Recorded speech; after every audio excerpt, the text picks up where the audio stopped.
బియ్యం పిండితో చెక్కలు తయారు చేసుకునే విధానం, కావలసిన పదార్థాలు, తయారీ విధానం చాలా ఈజీ అండి.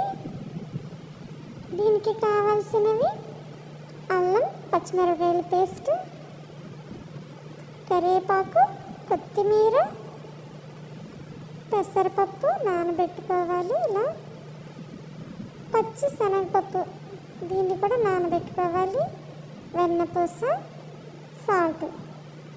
ముందుగా గిన్నెలో 2 కప్పుల బియ్యం పిండి వేసుకున్నాం. రుచికి సరిపడా సాల్ట్ వేసుకున్నాం.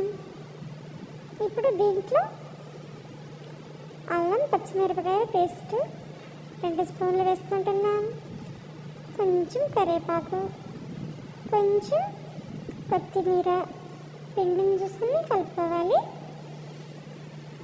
కొంచెం 2-3 స్పూన్లు పెసరపప్పు, 2 స్పూన్లు పచ్చి శనగపప్పు. పప్పులు నానబెట్టుకోవాలి. 1 గంట ముందు నానబెట్టుకుంటే సరిపోయిద్ది. దీంట్లోకి వెన్నపూస లేకపోతే వేడి మంచి నూనె అయినా వేసుకోవచ్చు. ఇప్పుడు మొత్తం ఇలా కలుపుకోవాలి. ఇప్పుడు ఈ పిండిని కొంచెం గోరువెచ్చటి నీళ్ళతో మెత్తగా కలుపుకోవాలి.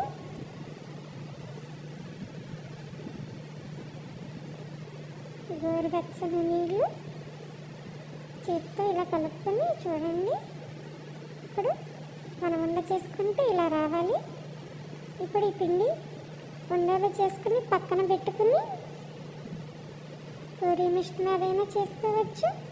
లేదంటే ఒక కవర్కి లైట్గా నూనె రాసేసి ఇలా 4-5 ఉండలు పెట్టేసి పైన ఒక కవర్ పెట్టి లోటాతో ఇలా నొక్కితే, లోటా ఇలా ఉండాలి అడుగును, ఇలా నొక్కితే చూడండి చెక్కలు చాలా ఈజీగా ఇలా చేసుకోవచ్చు. ఒక్కసారి ఇలా 10 ఉండలైనా పెట్టుకుని 10 చెక్కలైనా చేసేసుకోవచ్చు. చాలా ఈజీగా చేసుకోవచ్చు.